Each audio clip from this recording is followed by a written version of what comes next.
স্বাধীনতা যুদ্ধে যেমন ভারত এই দেশকে ভালোবেসে দেশের কল্যাণে জনগণের কল্যাণে আমাদের দেশকে তারা স্বাধীনতা যুদ্ধে সাহায্য করেনি। তারা সাহায্য করেছিল পাকিস্তানি সৈন্যের কাছে 1965 সালে তারা যে নির্মমভাবে পরাজয় বরণ করেছিল, তদানীন্তন পূর্ব পাকিস্তানি শাসকদের অত্যাচার শোষণ বঞ্চনার সুযোগে এই দেশে যে ক্ষোভ, যে আউটবাস্ট, যে গণবিস্ফোরণ তৈরি হয়েছিল, সেই সুযোগকে কাজে লাগিয়ে তদানীন্তন ভারতীয় বাহিনী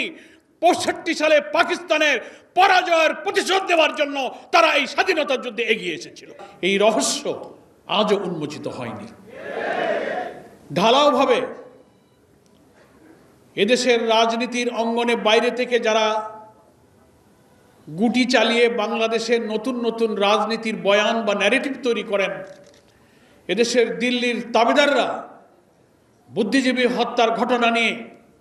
তাদের প্রথাগতভাবে সমস্ত দায় দায়িত্ব ঘৃণিতভাবে জামাত ইসলামের উপরে চাপাবার যে চেষ্টা করেছেন, তিলে তিলে ইতিহাসের অনেক ইতিহাস এবং তথ্য আবিষ্কার হচ্ছে যে এই হত্যার পিছনে দিল্লির পরিকল্পিত ষড়যন্ত্রের ভিত্তিতে ভারতীয়রা আমাদের এই সেরা সন্তানকে হত্যা করেছে।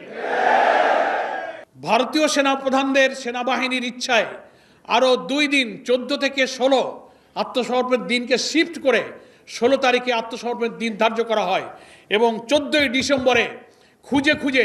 বিশ্ববিদ্যালয়ের শিক্ষক, প্রথিতযশা সাংবাদিক, শিল্পী, লেখক, শিক্ষকদেরকে বেছে বেছে যারা বেঁচে থাকলে এই বাংলাদেশকে গড়ে তোলার জন্য সদ্য স্বাধীন বাংলাদেশে অসাধারণ মেধায় চরিত্র মনন দিয়ে তারা ভূমিকা রাখতে পারত, তাদেরকে তারা বেছে বেছে হত্যা করেছিল। প্রশ্ন আসে, কেন তারা হত্যা করলো? একটি জাতির বিজয়ের পর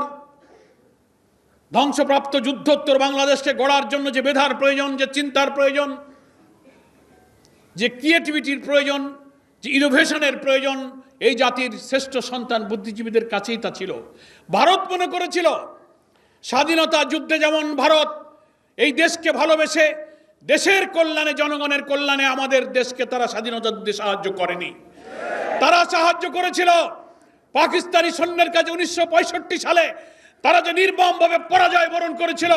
তদানীন্তন পূর্ব পাকিস্তানি শাসকদের অত্যাচার শোষণ বঞ্চনার সুযোগে এই দেশে যে ক্ষোভ, যে আউটবাস্ট, যে গণবিস্ফোরণ তৈরি হয়েছিল, সেই সুযোগকে কাজে লাগিয়ে তদানীন্তন ভারতীয় বাহিনী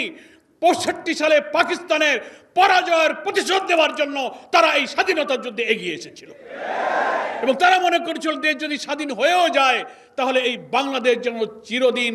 আমাদের অনুগত এবং আধিপত্যে তারা থাকে।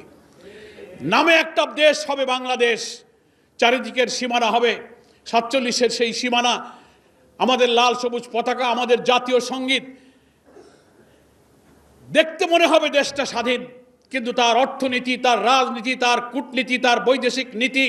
তার ফরেন পলিসি সবকিছুই দিল্লি থেকে কন্ট্রোল করা হবে।